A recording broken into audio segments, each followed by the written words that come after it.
En el Evangelio de Lucas, capítulo 22, verso 47. Lucas, capítulo 22, verso 47. Cuando lo tengan me lo indican con un amén bien fuerte. Gloria a Dios. Lucas 22, capítulo 47.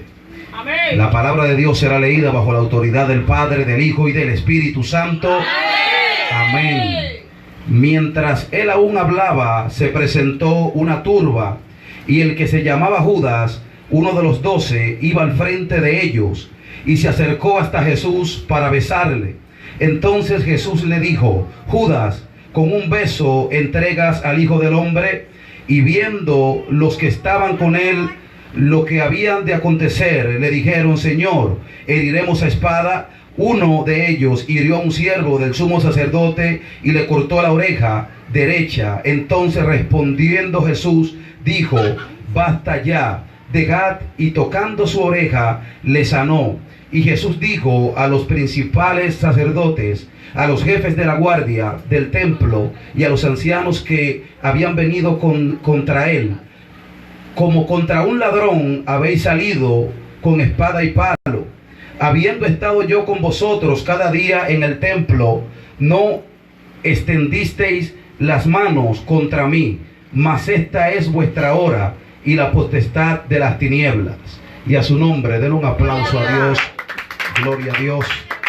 Donde acabamos de leer, estamos leyendo acerca de lo que aconteció en el día viernes, es decir, en el día viernes de la pasión de Jesucristo, en el día en el que él fue crucificado y antes de él ser crucificado. En el capítulo 22-47 comienza enseñando acerca de aquella escena crucial que tuvo que pasar Jesús junto de sus discípulos. Dice que todavía Jesús hablaba con sus discípulos cuando de repente se presenta delante de él una tundra de gente, es decir, una pandilla que iba a encontrarse con él para prenderlo y arrestarlo y así llevarlo hacia la crucifixión.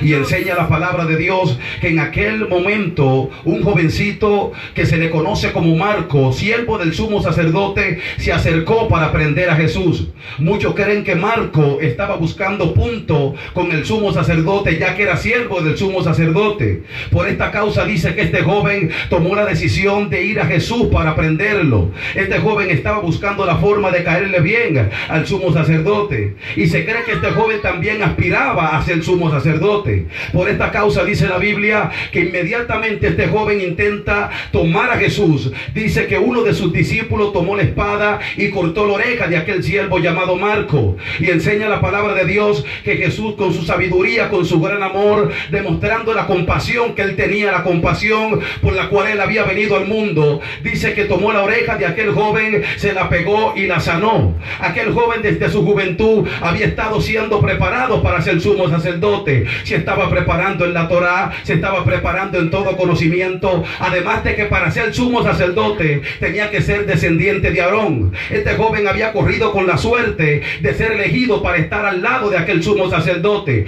pero al aquel joven perder la oreja, no simplemente estaba perdiendo cualquier oreja o cualquier miembro de su cuerpo, sino que al perder la oreja también estaba perdiendo aquellos sueños que había preparado desde su juventud, porque en el libro de Levítico habla claramente de que la unción para ser sacerdote se tenía que hacer en la oreja derecha, además de que si la persona estaba incompleta no calificaba para el sacerdocio. Y al ver Jesús la situación que este joven estaba perdiendo, los sueños de su niñez, los sueños desde que él estaba pequeño, a pesar de que el joven estaba buscando punto con Jesús, Jesús estaba preparado para devolverle los sueños que en aquel momento él había perdido. Dice la Biblia que se lo devolvió a pegarle la oreja. Allí Jesús estaba demostrando el hecho para el cual él había venido a la tierra, para devolver aquello que en un momento estaban pensando quitarle a él. Más adelante dice la Biblia que toman a Jesús y lo llevan al patio del sumo sacerdote. ¿Sabe por qué lo llevaron al patio? Porque aquellos sumos sacerdotes, que el sumo sacerdote entendía que allí que cuando se iba a llevar un juicio no se podía llevar de noche, porque se podía cometer error. Ellos tenían un eslogan que decía no se puede distinguir un hilo blanco de un hilo negro. claro. Asimismo, no se puede distinguir la verdad del error en medio de la oscuridad. Es decir, este sumo sacerdote y aún los ancianos de la ley tenían leyes que favorecían las personas que caían dentro del tribuno en el Sanedrín. Es decir, habían leyes que ayudaban al acusado. También había una ley que los que estaban allí estudiando podían ayudar en defensa al acusado que estaba enfrente de ellos. No podía hablar en contra, sino en defensa del acusado. Es decir, en aquel momento habían leyes que ayudaban al que estaba acusado, pero con Jesús no se usó nada de esto. A Jesús se le acusó aún sin tener culpa de lo que se le estaba acusando. A Jesús se le condenó sin encontrar nada en él que lo pudieran crucificar. Más adelante enseña la Biblia la negación de Pedro. Dice que luego que lo llevaron del patio del sumo sacerdote, lo llevaron al concilio, y en aquel lugar dice la Biblia que Pedro se levanta. Antes de que lo llevaran, dice que Pedro se levanta con un temor porque temía que le quitaran la vida. En aquel momento dice que Pedro se reunió al frente de que uno que levantaron fuego, prendieron fuego para tratar de calentarse. En aquel momento Pedro estaba buscando la forma de escapar de la muerte que él entendía que le iba a caer a él. Dice la Biblia que este hombre fue confrontado por personas que le dijeron: tú perteneces a él. Y la Biblia dice que Pedro negó la primera vez. Más adelante otra persona se le presenta para decirle que Pedro pertenecía a Jesús, y Jesús volvió y se negó. Pero algo crucial aconteció con la tercera persona que le preguntó. Dice la Biblia que Pedro comenzó a reconvenir, y algunos exégetas dicen que Pedro maldijo por la pregunta que aquel hombre le estaba haciendo. En aquel momento dice la Biblia que cantó el gallo. Cuando el gallo canta, inmediatamente Jesús mira a Pedro y Pedro es confrontado. Dice la Biblia que Pedro lloró amargamente. ¿Qué fue lo que empujó a que Pedro lloraba? Era que Pedro entendía que le había hecho una promesa al maestro de que iría con él hasta la muerte. Pero algo pasa con el ser humano, y es que hay una área espiritual que se compromete a ir detrás de Dios sin importar lo que se mete en el camino. Pero hay una parte natural que se levanta en los momentos cruciales. Esto fue lo que le aconteció a Pedro. En su interior había algo que quería seguir al maestro, pero había una parte fuera de él en su humanidad, que esta parte lo empujaba a que él negara a aquel maestro a quien un día le sirvió. ¡Aleluya! Y dice que a Jesús lo llevaron donde Pilato. Cuando lo llevan donde Pilato, dice la Biblia que Pilato comenzó a hacerle preguntas a Jesús y le preguntaba: tú eres hijo de Dios. Y me impacta la respuesta que Jesús le daba. Jesús le decía: tú lo has dicho. Mientras pensaba en esto, entendía que lo que Jesús le estaba diciendo, lo que ustedes me están preguntando, hace tiempo que ustedes lo saben. Es decir, no me están haciendo la pregunta porque no saben quién yo soy. Ustedes me le están preguntando porque hace tiempo que están convencidos de quién soy yo. Dice la Biblia que al Pilato no poder encontrar ninguna causa de maldad en él, lo transfirió hacia donde Herodes. Herodes dice que estaba loco, que quería ver las señales que Jesús hacía, pero tampoco pudo encontrar maldad en él, y lo devolvió hacia donde Pilato. ¿Sabe qué me llama la atención? Que explica la Biblia que estos hombres eran enemigos en aquel tiempo, pero desde que Jesús pasó por su casa, desde que Jesús pasó por sus vidas, aquellos hombres se tuvieron que unir. ¿Sabe para qué se unieron? Se unieron para buscar culpa en Jesús. Pero como la Biblia dice que Jesús se entregó por los pecados de la humanidad, no porque él tenía pecado, dice que no se pudo encontrar culpa en él. En aquel momento, cuando lo devolvieron, dice la Biblia que Pilato no encontró qué hacer, porque había una ley que decía que en aquel día se podía soltar uno de los presos que estuviese allí para ser condenado. Y dice la Biblia que crucificaron a dos ladrones junto con Jesús, uno a su izquierda y uno a su derecha.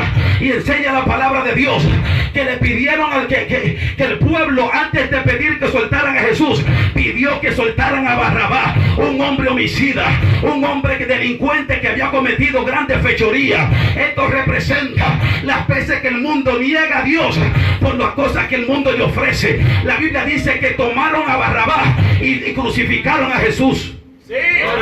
Pero en en aquel momento, a pesar de todo lo que Jesús recibió, de todos los latigazos, de todas las burlas, de todas las traiciones, dice la Biblia que todavía Jesús estaba en su posición.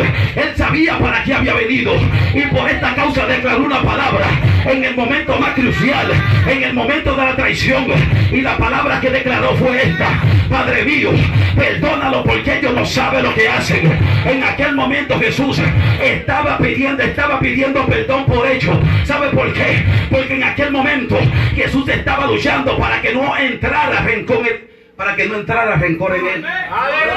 Esto representa que la forma más rápida, la mejor forma de ser librado del rencor, de ser librado del resentimiento, es pedir perdón por aquellos que te traicionan, es pedir perdón por aquellos que te hacen daño.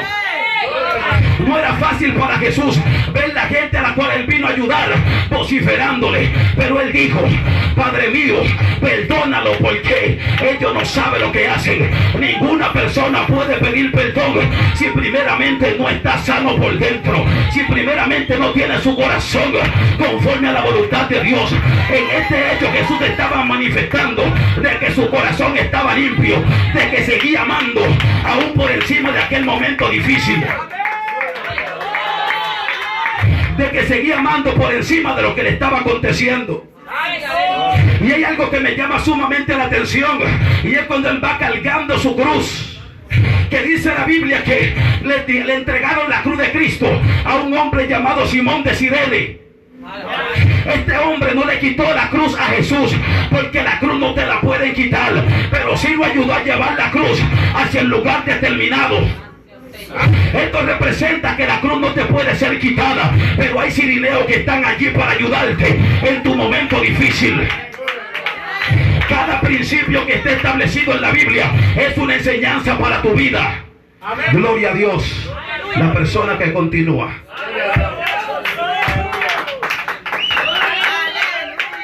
Gloria a Dios, aleluya. Libro de Lucas, capítulo 23, versículo 43 en adelante. Jesús le contestó: te aseguro que hoy estarás conmigo en el paraíso. La palabra habla y relata que de un momento a otro Jesús es crucificado en medio de dos hombres. Estos dos hombres representan algo muy sobrenatural. Yo califico uno como un hombre sin piedad y el otro con piedad. Hay uno que muestra justicia, pero el otro muestra injusticia. Y me llama la atención que entre estos dos ladrones, Jesús de Nazaret, aunque estaba siendo burlado, aunque estaba siendo, oh gloria a Dios, injuriado, entre aquellos dos ladrones hay uno de ellos que le dijo: es que tú no tienes temor de Dios, porque el otro estaba injuriando y estaba menospreciando lo que Jesús estaba haciendo allí, pero el que estaba del lado de Jesús reconoció y entendió que él tenía que entender el propósito por el cual Cristo había sido crucificado en medio de ellos dos. Y me llama la atención que ese hombre que tuvo piedad mostró un arrepentimiento genuino, aunque el otro hombre era un impío, era un hombre inicuo. El hombre que tuvo piedad fue un ladrón, y aunque la gente en el pueblo no entendía el propósito,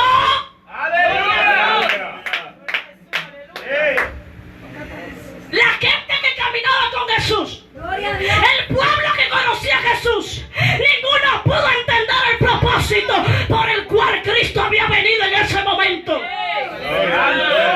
por el cual Cristo había sido crucificado, había sido azotado, lo llevaron como un cordero al matadero, pero ese ladrón reconoció que Cristo era el Rey del Rey y Señor de señores, y que iba a perdonar los pecados de él.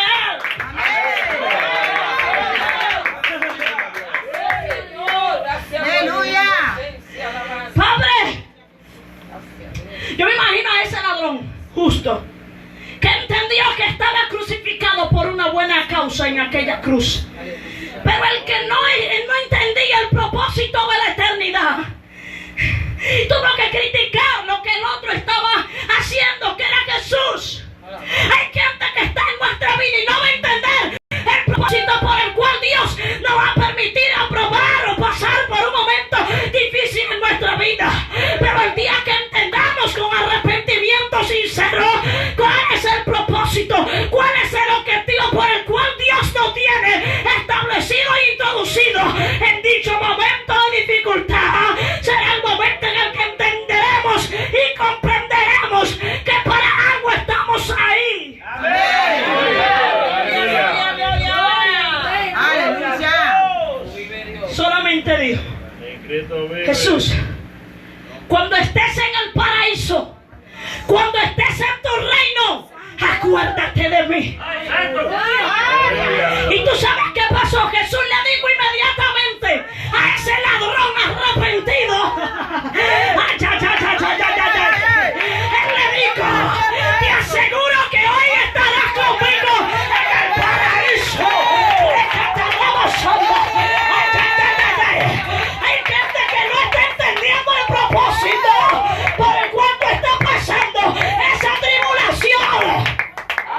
el paraíso. No para siempre vivirás en tribulación. No para siempre vivirás en proceso. Desde hoy estarás conectado al propósito de la eternidad.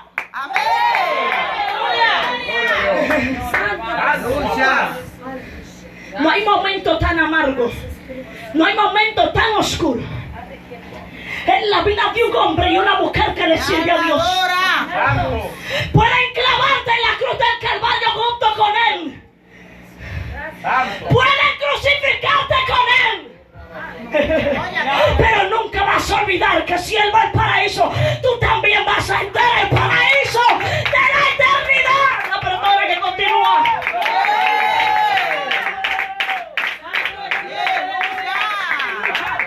A su nombre.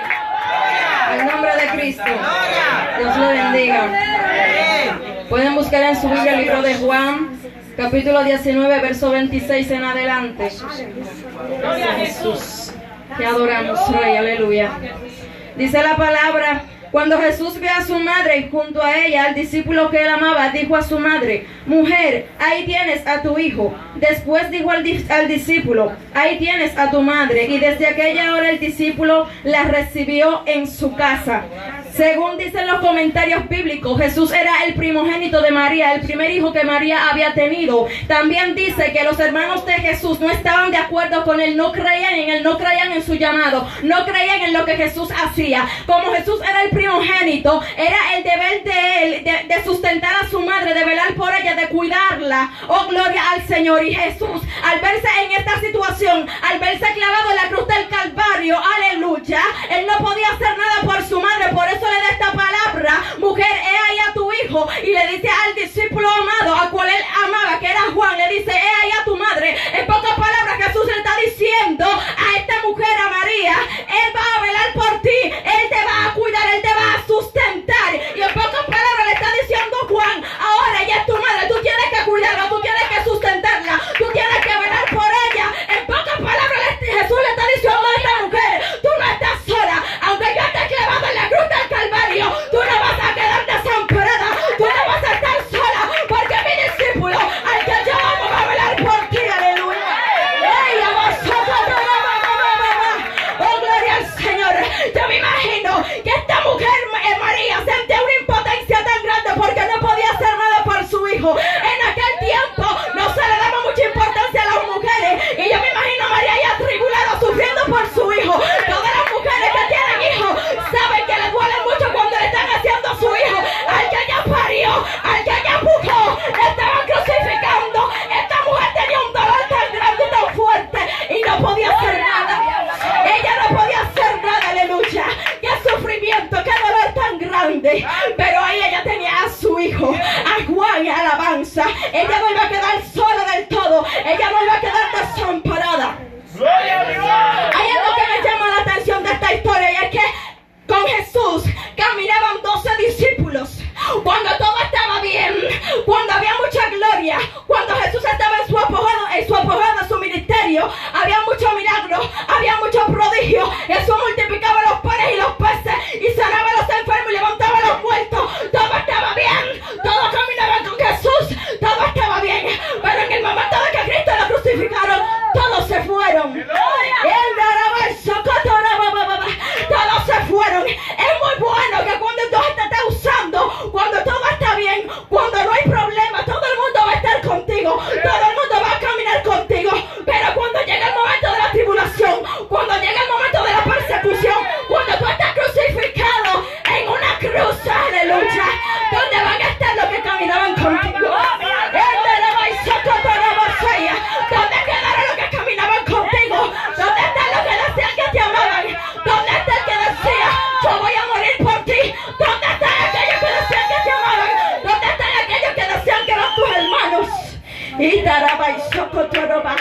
Otra cosa que me llama la atención es que ellos eran 12 discípulos y el único que quedó con Jesús fue uno. ¡Wow, qué fuerte! Yo mismo que Jesús estaba atribulado, angustiado y triste, y Jesús tal vez pensaba: wow, de 12 discípulos solamente quedó uno, solamente uno quedó conmigo, solamente uno me acompañó en este momento tan difícil. ¡Gracias! ¡Qué fuerte!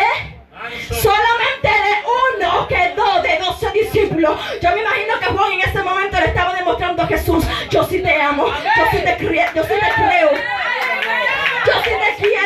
Señor. Yo me imagino que a Juan no le importó que lo señalaran, que lo acusaran y que dijeran, ese es uno de los de Jesús.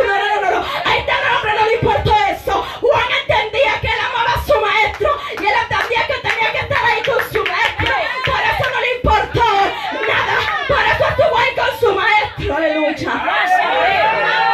No todos los que caminan contigo van a estar contigo en tu momento difícil. Cuando todo esté bien, van a ver mucho a tu lado. Ese es mi hermano, ese de los míos. Yo lo quiero, yo lo amo. Pero cuando te llegue el momento de prueba, cuando te llegue la tribulación, aleluya, ahí te vas a dar cuenta quién en verdad te ama. Ahí te vas a dar cuenta quién en verdad va a caminar contigo. Ahí te vas a dar cuenta quién es íntegro, quién es leal y quién es fiel. ¡Oh, gloria al Señor! Juan le estaba demostrando, yo sí te amo, Jesús. Yo te voy a ser fiel, yo te voy a ser leal, alabanza. No me importa lo que digan, aleluya. No me importa nada, yo te voy a ser fiel, alabanza. A su nombre, la persona que continúa por este lugar. Y a su nombre, a su nombre. Yo siento la alabanza al Padre, bendito sea el Señor. La palabra que a mí me corresponde se encuentra en el libro de Mateo 27:46. Allí la Biblia habla acerca de Elí, Elí, lama sabactani. Jesús hablando dijo allí, Padre, ¿por qué me ha desamparado? Padre, ¿por qué me ha desamparado? Hablar de esta palabra, mi alma adora al Señor. Cuando la Biblia habla de desamparar, Dios está diciendo, quítate toda mi esperanza. Jesús está diciendo, quítate lo que me guardaba. Dios está diciendo, vas a caminar en la calle y vas a caminar solo. Estás ahí en la cruz y estás solo. Al hablar de desamparar está diciendo que Dios es cruel, que Dios es malo. Él no está hablando acerca de eso. Muchos teólogos dicen y afirman que Jesús sentía un gran dolor porque los discípulos los abandonaron. Muchos de los teólogos también piensan que Jesús se sintió desamparado por causa del Padre. De hecho, Raymond Brown dice, uno que escribió en el siglo XX, este hombre dice que Jesús, y era sacerdote también, él dice que Jesús sintió un desamparo por parte del Padre. Pero yo digo una cosa, aunque Raymond Brown haya dicho eso, él dijo que la oración que Jesús tuvo cuando entró en el monte de los olivos, Jesús habló acerca de Abba Padre. Y luego Jesús lo que usa es, Dios mío, ¿por qué me ha desamparado? Dando a entender que Jesús le está hablando al Señor como un siervo. Mi alma adora al Señor, pero aunque Raymond Brown sostuviera eso, aunque aquellos hombres sostuvieran eso, los teólogos, yo sostengo que había algo. Para que Dios pueda desamparar a un hombre, tiene que haber desobediencia en ese hombre. Para que Dios pueda desamparar a un hombre, tiene que ser por causa del pecado. Jesús, en su estado que no era pecaminoso, Dios no podía abandonarlo. Y hay mucha gente que se preguntan y dice, ¿cómo Jesús dijo esa palabra? Lo que pasa es que Jesús estaba en un estado natural. Jesús estaba en el estado natural de su humanidad. Jesús no estaba en el espíritu en ese momento. Cuando los pecados recaen sobre él, entonces la agonía, el sufrimiento terrible entra a Jesús. Y Jesús tiene que gritar como hombre, Padre, ¿por qué me has abandonado? Elí, Elí, lama sabactani. Padre, ¿por qué me has abandonado? Padre, ¿por qué me has desamparado?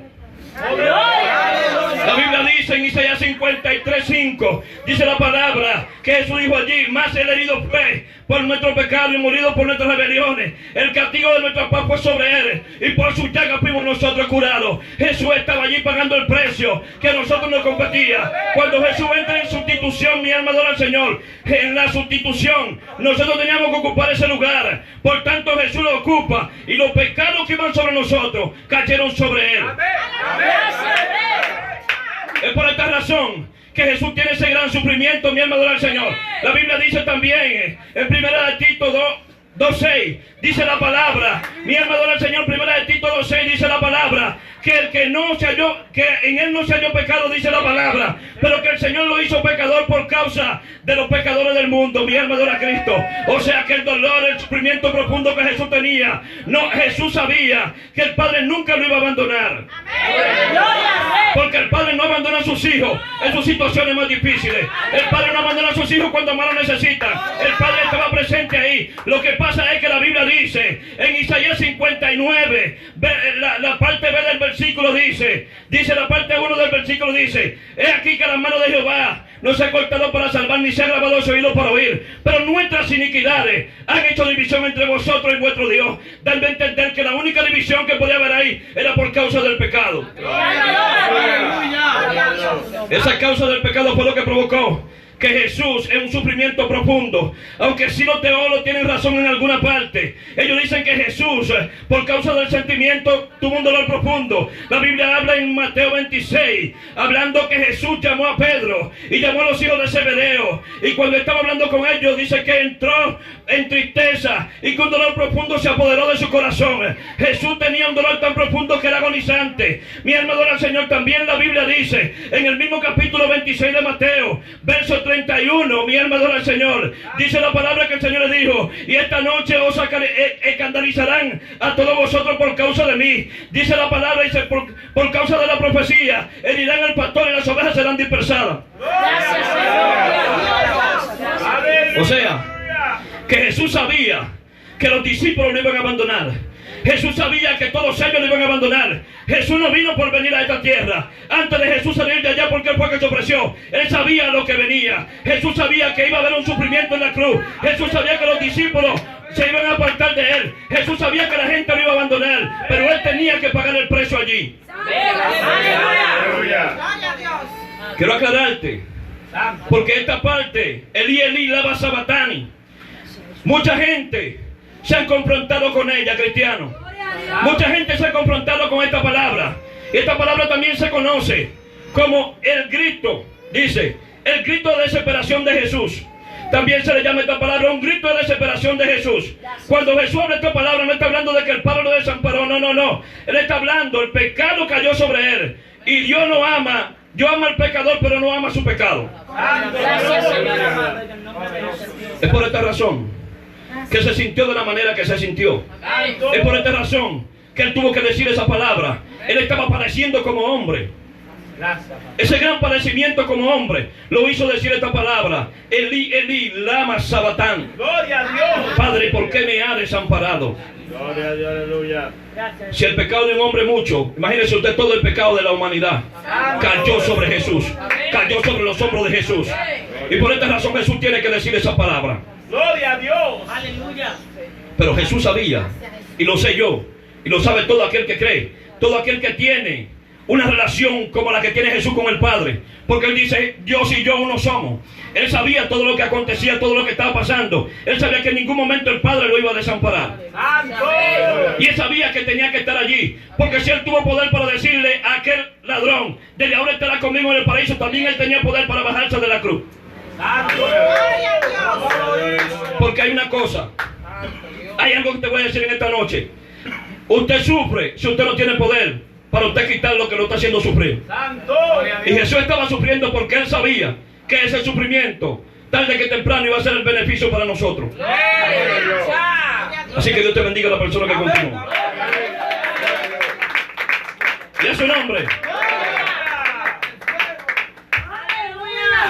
¡Santo, santo! A su nombre. A su nombre. La palabra que me fue asignada se encuentra en Juan capítulo 19, versículo 28, donde Jesús dijo: y sabiendo que todas las cosas...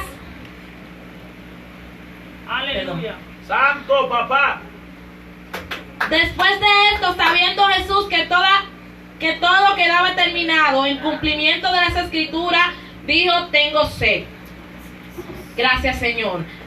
¡Gloria! Jesús en este momento se encontraba en un momento de angustia, en un momento de desesperación, y a causa de la fiebre que había causado tantos golpes, tanto trabajo en el cuerpo de Jesús, a causa de la deshidratación, Jesús tuvo que exclamar: tengo sed, porque es lógico que cuando una persona pasa por tan arduo trabajo, cuando una persona pasa por este proceso de la crucificación, es lógico que haya una deshidratación en el cuerpo, más que Jesús, y añadiéndose que Jesús hacía mucho tiempo que no había consumido líquido, que no había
Me gusta una palabra que dijo Isaac.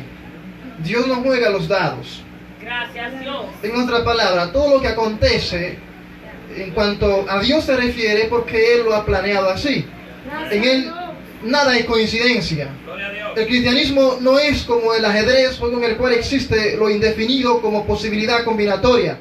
Todo lo que acontece en el cristianismo forma parte de un propósito, forma parte del proyecto de Dios, del proyecto omnisapiente del Dios Todopoderoso. Por eso, cuando examino las palabras de Jesús, me doy cuenta de que lo que Él dijo, cada palabra que salió de su boca debe ser estudiada a profundidad, porque Él dijo justo lo necesario, y lo que Él dijo era absolutamente necesario. Hay una profundidad, hay una verdad oculta, hay una verdad redentora en cada palabra que salió de su boca. Amén. Amén. Jesús sabe lo que hace, Jesús sabe lo que dice.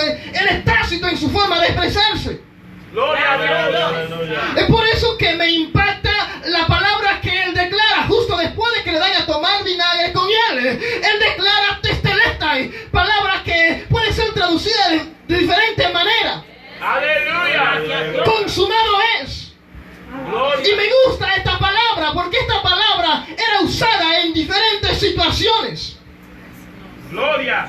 Pero además me gusta la conjugación de esta palabra, porque conforme a la hermenéutica, rama de la teología que estudia la forma correcta de interpretar la palabra, es importante conocer la gramática para poder hacer una exégesis profunda de la palabra de Dios. Gloria a Dios. Jesús dice, consumado es. Singular. Del pretérito perfecto, medio pasivo, que significa algo que ha pasado, está aconteciendo y que es para siempre. Es decir, algo que es completo. De manera que Jesús declara, testelestai, consumado es. Santo. Está declarando muchas cosas conforme a la tradición judía. Cuando salían en busca del cordero del sacrificio, cuando lo encontraban, iba al sacerdote y decía, testelestai, el cordero se ha encontrado. Aleluya. Pero también esta palabra la usaban los siervos cuando al final del día terminaran su jornada, se presentaban a su amo y le decían, testelestai, lo que me has encomendado ya ha sido hecho a cabalidad, ha sido cumplido. Pero también esta palabra significa, conforme a Choquichón, la deuda se ha pagado. Y esto es muy importante porque incluso hay evidencia histórica de que en los griegos, cuando cumplían una deuda, el último recibo tenía la palabra testelestai, que significa ya la deuda se pagó por completo, ya este no debe nada, ya este quedó completamente absuelto. De manera que lo que Jesús está declarando aquí es algo extraordinario, es algo súper poderoso. Él está diciendo, yo soy el cordero que ha venido a cumplir la ley. No, el cordero se ha encontrado y se ha sacrificado. Consumado es, la ley se ha cumplido, la deuda se ha pagado. Pero ¿qué deuda? ¿Qué deuda? ¿De qué bendita deuda hablo? La Biblia dice que éramos deudores.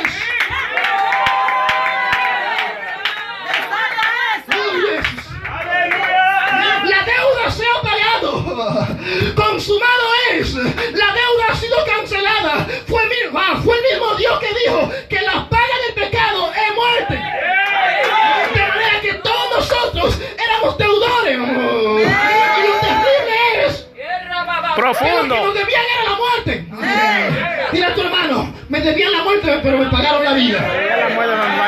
Me debían muerte, pero me pagaron con vida. Dios mío. Y es que Dios no deja nada impune. La mano de la justicia es larga. Más temprano que tarde alcanza al transgresor. Y había una ley establecida. Y el que incumple la ley ha de pagar la consecuencia. Y la ley era, el alma que pecare, esa morirá. Y Dios es claro y dice, la paga del pecado es la muerte. De manera que a pecar todos merecíamos una paga. Y esa paga era la muerte. Pero Jesús viene y toma nuestro lugar y recibe la paga, la muerte, y nos otorga la vida. Oh my God.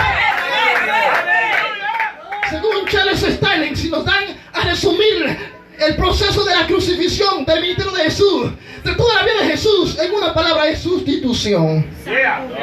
Porque Él fue nuestro sustituto. Él vino a sustituirnos allí. De manera que Él, allí, entre muchas cosas, declara tres muy importantes. Primera, el cordero del sacrificio ya ha sido encontrado para siempre. Segundo, el trabajo que tú me encomendaste, oh Padre, ya se ha cumplido. Tercero, la deuda de la humanidad contigo se ha pagado. Yo he pagado por ellos. Ya ellos quedan libres. Y esto es muy importante entenderlo, comprenderlo, ponerlo en práctica. Porque muchas veces somos objeto de burla. Porque muchas veces el maligno nos acosa con nuestro pasado erróneo, con nuestro pasado de pecado. Pero cuando tú entiendes la declaración de Jesús, de que la deuda se ha pagado, de que la deuda se ha cumplido, ya el maligno no puede condenarte con tu pasado. Ah, Dios mío. Ya el maligno no puede aferrarte a tu pasado. Porque hay personas que no crecen, que no avanzan, porque viven aferrados al pasado. Cuando usted entiende que la deuda ha sido cancelada para siempre, ya nadie te puede tener. Es cierto que te ha caído, es cierto que tiene un pasado, pero también es cierto que ese pasado fue pagado, fue honrado. Ah, Dios mío. Es cierto que la muerte fue cancelada allí.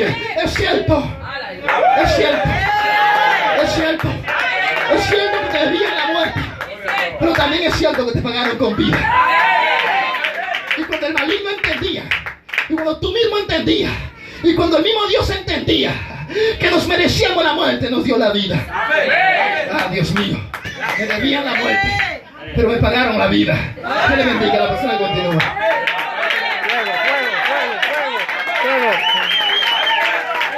¡Aleluya! Gloria al Señor. Mi alma adora al que reina por los siglos de los siglos. La Biblia dice que después de Jesús pasar por todas estas circunstancias que pasó, pues persecución, dolor, ¿verdad? Pues llanto, gloria al Señor, golpe, ¿verdad? Todas estas cosas, ¿verdad? Todas estas cosas. Después de Jesús pasar todo esto, dice la Biblia que se encuentra estando allí en la cruz, estando allá con tantas situaciones, ¿verdad? Que había atravesado, gloria al Señor, estando ya en esta situación que, gloria al Señor, de persecución, habiendo tanta gente alrededor mirando qué iba a pasar con Jesús, qué iba a suceder con ese Jesús que estaba colgado en la cruz. Aleluya, oh gloria al Señor, porque cuando aquel Jesús estaba colgado en la cruz, todo el mundo estaba mirando a ver qué estaba pasando, pero lo que lo acusaron, lo que quisieron que él estuviera en la cruz, también estuvieron allí, aleluya, a ver qué iba a pasar con ese Jesús. Los enemigos de Jesús estaban también allí, crucial, alabanza, siendo curiosos allí, viendo a aquel que estaba crucificado, a ver qué iba a pasar, qué iba a acontecer con ese Jesús que fue puesto en la cruz del Calvario, aleluya, pero el que vino a hacerse alabanza, a ser 100% hombre, gloria a Dios, humano, aquí en la tierra, tenía que cumplir con un propósito, y él estaba allí en la cruz porque él tenía que cumplir con el propósito que vino a hacer. Nadie había querido venir a cumplir con el propósito que Jesús vino a cumplir, alabanza, aquí en la tierra. Nadie quería venir, nadie quiso venir, pero él dijo: yo estoy aquí para cumplir, aunque sea lo último que yo haga, tengo que cumplir con mi propósito. Aleluya. La Biblia dice, gloria al Señor, en Lucas 23:47, que estando él allí en aquella condición, la Biblia dice que él clamó a gran voz. Ay, ay, ay, ay, clamó a gran voz. ¿Qué tú crees que clamó a gran voz? Él gritó, él voció en la situación que él estaba. Él clamó, él gritó, él voció. Anda, Padre Celestial, y dijo: Padre, en tu mano encomiendo mi espíritu. Shabarabai. La Biblia dice que habiendo dicho esto Jesús, habiendo dicho esta palabra, dice la Biblia que expiró la bolsa. Y habiendo expirado Jesús, me imagino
Ay, ay, ay, ay, ay.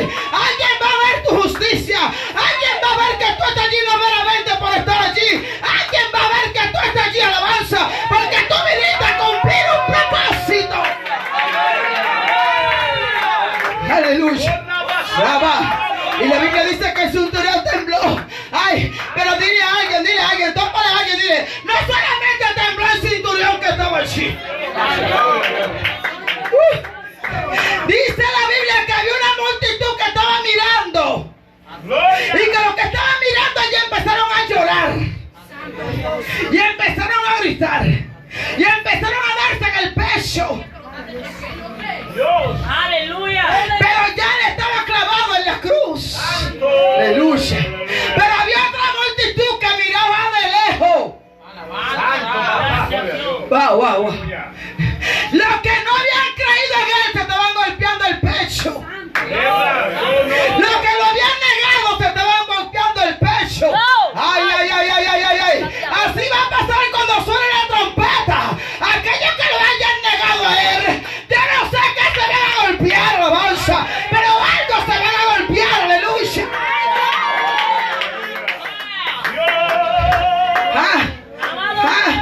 Aleluya. Pero dile a alguien, topre, dile, ¿tú sabes por qué yo estoy mirando? Porque estoy seguro que el que está en la cruz no se quedará en la cruz, alabanza. El que está en la cruz, ay, fue crucificado en la cruz, pero no se quedará en la cruz crucificado, alabanza. Allá estaban los hombres, estaban las mujeres que habían creído en Jesús. Y Dios, yo estoy mirando porque yo creo que algo va a suceder. Él no se va a quedar en la cruz porque Él me dijo que volvía. Él no se va a quedar en la cruz porque Él me dijo que iba a resucitar. Alabanza. Él no se va a quedar en la cruz porque después de la cruz hay victoria. Aleluya. Después de la cruz algo tiene que suceder. Aleluya. Alabanza. El gran acontecimiento, aleluya, de aquellos que estaban allí mirando, de aquellos que estaban esperando, ellos tendrían que verlo con sus ojos, porque aquellos que te persiguen tendrán que ver la gloria de Dios en ti manifestado, alabanza, y que aquel que murió por ti en la cruz del Calvario tiene poder, aleluya. Aleluya. Levanta tu mano y dile, mi Padre tiene poder. Mi Padre tiene poder. Ante eterno Rey de Gloria. Yo no sé a quién tú le has encomendado tu espíritu, aleluya. Pero aquel que tú, oye bien, aquel que tú le sirves, le encomendó su espíritu al Padre que lo envió. Yo no sé a quién tú le das, anda Padre eterno de gloria. Yo no sé a quién tú le estás encomendando tu espíritu en este tiempo. Pero yo espero que el que tú le estás encomendando tu espíritu sea el Rey que te llamó a alabanza. Aleluya. Aleluya. Dile a alguien, conéctate con el Padre. Con el Padre. Aleluya. Porque de Él manará ríos de agua viva. Alabanza. Él se fue, pero no te dejó solo. Te dejó el Consolador. Aleluya. Alabanza. Cuando Él se marcha, no se marcha para abandonarte. Se marcha, gloria al Señor, sabiendo que tú estarás ahí, que tú lo verás con tus ojos. Bendito sea el Señor. Aleluya. Dile a alguien, yo espero ver eso. Anda, Padre eterno de gloria. Dile a alguien, no se va a quedar en la cruz. Dile a alguien, falta algo más fuerte después de la cruz. Anda, Padre eterno de gloria. Dile a alguien, falta un acontecimiento mayor después de la cruz. Dile a alguien, no te asustes porque está en la cruz.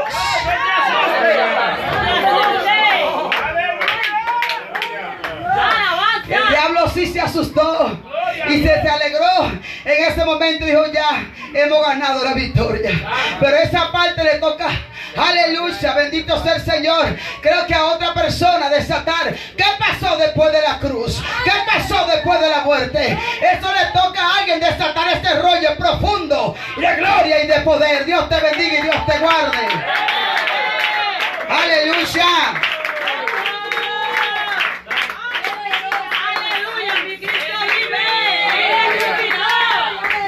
Aleluya, dale ese aplauso al Señor, déselo con vida. Déselo con vida, por favor. Aleluya.